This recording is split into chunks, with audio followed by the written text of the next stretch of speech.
Kalimantan's environmental clock is set at 1 minute to midnight.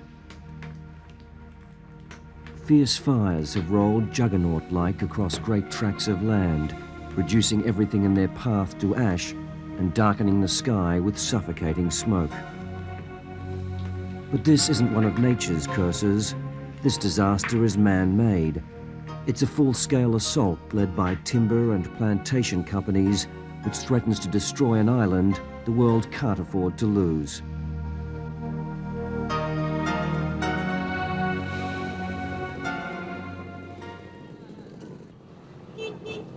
Palangkaraya lies in the heart of Kalimantan.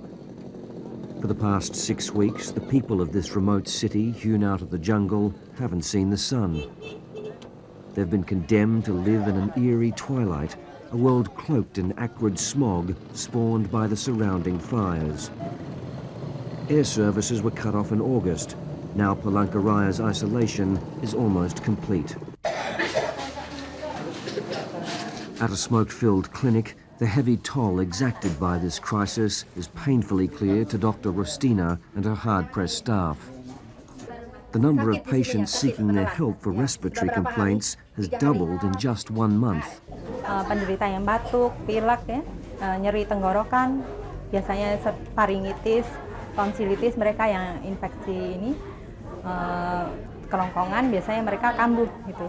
Kemudian pasien-pasien yang asma, ya, mereka juga karena kualitas udaranya kurang baik, ya. Denny Ruckman is only 7 months old. He has a fever and has been coughing for the past 3 days. His young mother worries that the smoke is making his condition worse.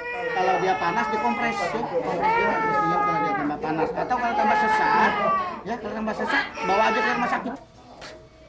The clinic's medicine supplies are now low and it's run out of face masks. As for the future, Dr. Rustina knows that for some of her patients, the trauma will continue long after the smog has lifted. Banyak pasien-pasien yang maksudnya bertambah berat keadaannya, ya, makin sesak, ya, ada kemungkinannya bisa meninggal, ya. Kemudian untuk bayi-bayi atau anak-anak yang kekurangan oksigen, ya, takutnya mereka juga mempengaruhi kecerdasan, ya. There are no pollution meters in Palangkaraya, so it's difficult to precisely gauge just how harmful these appalling conditions are. The doctors say that breathing in this air for just 1 day is the equivalent of smoking 40 cigarettes. I've only been here for 2 days and can already feel the impact of the smoke on my eyes and throat. But the poor people of Palangkaraya have had to endure this poisonous scourge for more than a month, with little or no help from their government. It's been left to young activists like Welly Yesi to fill the void created by the government's neglect. On a smog-bound city street, Welly and her colleagues from the Indonesian Environment Forum hand out cheap face masks. There are simply not enough to go around. Oh, saya sangat marah sekali. Sangat marah sekali. Mereka menganggap masyarakat itu tidak ada. Seolah-olah pemerintah itu tidak pernah tahu dengan masyarakat kecil, terutama masyarakat Dayak. Outside Palangkaraya, in the countryside, people are also being left to fend for themselves. The indiscriminate nature of these fires makes them very difficult to fight. Impoverished farmers like Sugong and his family are pathetically ill-equipped for this desperate, back-breaking task. Ya kurang lebih 10 hari itulah ditangani terusan sambil kerja cari nafkah sambil memadamkan api. Ya itulah. Jadi sama anak istri pun rutin lah memadamkan api. Ya pakai ember, juga pakai itu batang pisang itu dipukul-pukulkan. Oh, semasa saya hidup ini yang paling parah. Sedangkan pemerintah sendiri bilang Kalimantan adalah bumi masa depan. Sekarang itu sudah nggak ada lagi.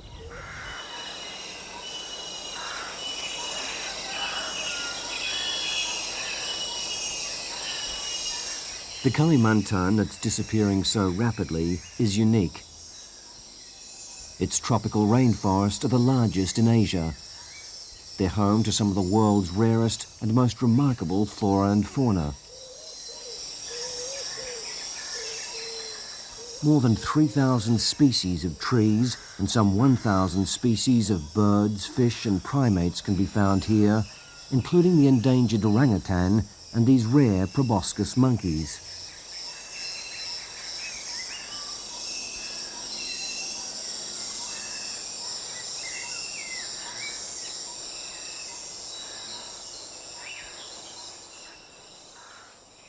Sadly, though, the forests of Kalimantan are being cut down at an alarming rate.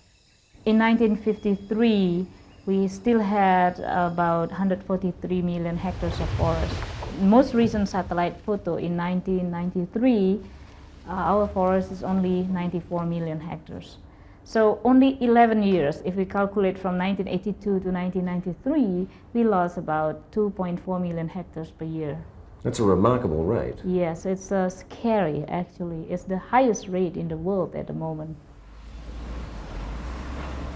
Forestry experts say that it's the practices of timber and plantation companies which have led to most of the fires. They either leave large amounts of waste on the forest floor, waste that can easily catch fire during dry spells, or else deliberately start the fires to clear land.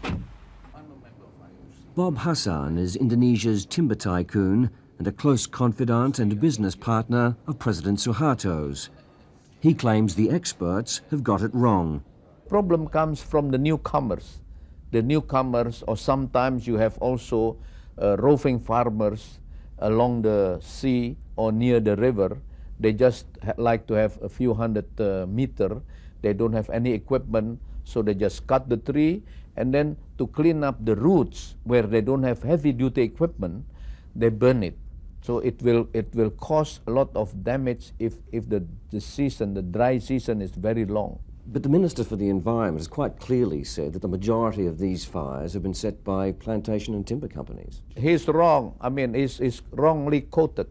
Plantation, yes, plantation. But we are in the industry, so we are not that stupid to burn our raw material. Almost all timber plantations that we have witnessed are using fires in land clearing. They even put this land clearing by fire into their costs when they submit their loan to the banks.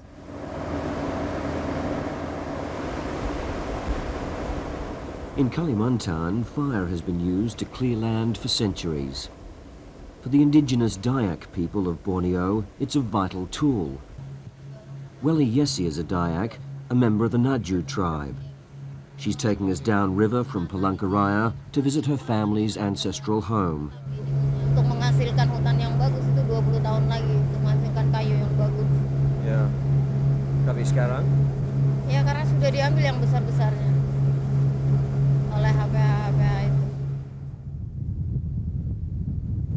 As our boat motors into the muddy reaches of the Kahayan, what we see is frightening.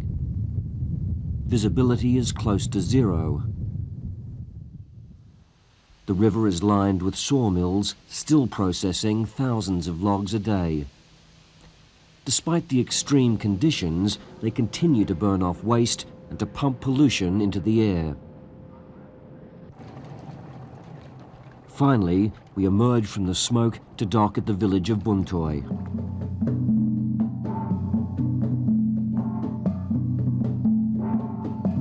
Once the infamous headhunters of Borneo, the Dayaks of Buntoy now lead more peaceful lives, but remain proud of their traditions. Tonight, in the village longhouse, they're welcoming Welly back to her family home.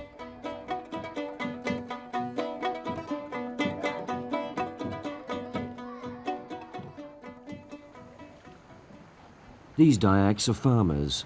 They used to hunt as well. But as we pass sawmills on the way to the fields, village chief Frantika Dewal tells us those days are gone. Ini waktu dulu orang Dayak pakai tanah ini ya tempat kebun rotan yang bisa menghasilkan, tempat ya ikan, tempat binatang-binatang, Sekarang tidak ada ya. To clear their land, the Dayaks slash and burn. But they do so with meticulous care. Fire breaks are prepared and waste is carefully gathered before a flame is lit. It's rare for the Dayaks to allow their fires to get out of control. Kalau sekitar 20 tahun dulu itu tidak pernah hutan terbakar. Sekarang ini hutannya yang terbakar ini kira-kira oleh karena banyak perusahaan-perusahaan masuk di hutan sana, nebang pohon ya, untuk diambil batangnya. Jadi dahan-dahan atau sisa-sisanya itu sudah bisa dimakan api. In Kalimantan, if you play with fire, it's crucial that you know exactly what you're doing. A lot of the land here is peat like this, and when it's dry, as it is at the moment because of the drought, it becomes highly combustible. Now, the dangerous thing about peat fires is that they don't just go out after a few days, they can burn for months. Worse still, there are coal seams all over Kalimantan, and some of those have been known to burn for years. Of all the fires burning in Kalimantan, it's these on peatland which pose the gravest threat to the environment. The peat here contains huge amounts of carbon. Setting fire to it contributes to the build-up of greenhouse gases. It also releases sulfur and nitrous oxides into the atmosphere, which pose dangerous health risks.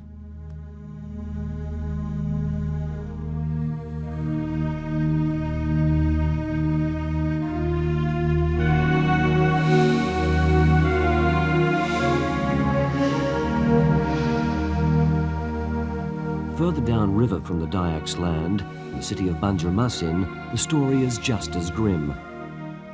This is an industrial free-for-all, and the government seems unable or unwilling to clamp down on these powerful logging and plantation conglomerates. We emphasize to stop land clearing by burning, not activities of logging, not activities of timber plantation, but how to stop land clearing by burning, because this is the source of fire. We could not stop the activities of logging, of plantation. Otherwise, the development will stop. Some companies found guilty of lighting fires have now had their licenses revoked.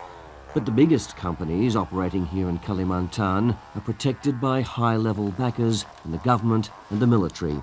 It's very difficult to move, a bureaucracy if at every level of bureaucracy there is widespread corruption. Everybody knows about it. Everybody knows about it. Our masks, for instance, have been confiscated by the government in the field and were sold to the people. These are very blunt when people are suffering. And it's not as though this disaster struck without warning. For more than a decade now, Kalimantan has been plagued by fires, but each year fresh blazes are lit to clear land. Where urgent action was required, instead neglect and indifference prevailed. That's the perception of the NGOs from abroad, It's always like that, always looking for faults. They don't do nothing. Shouldn't this, though, be given the most urgency, the utmost we are urgency? We are giving the most urgency. The only fault what we have is we don't have a very good public relation company. Maybe we have to look for one. So you think it's a PR problem? It's just a PR problem because we immediately address that problem. But this is much more than a mere PR problem. This is the worst man-made disaster to strike Southeast Asia in living memory. Its impact on the health of millions and the region's environment will be felt long after the fires have died out. As for Indonesian Borneo, many fear this shocking wake-up call has come too late. It's not like Borneo we thought 30 years ago with the jungle.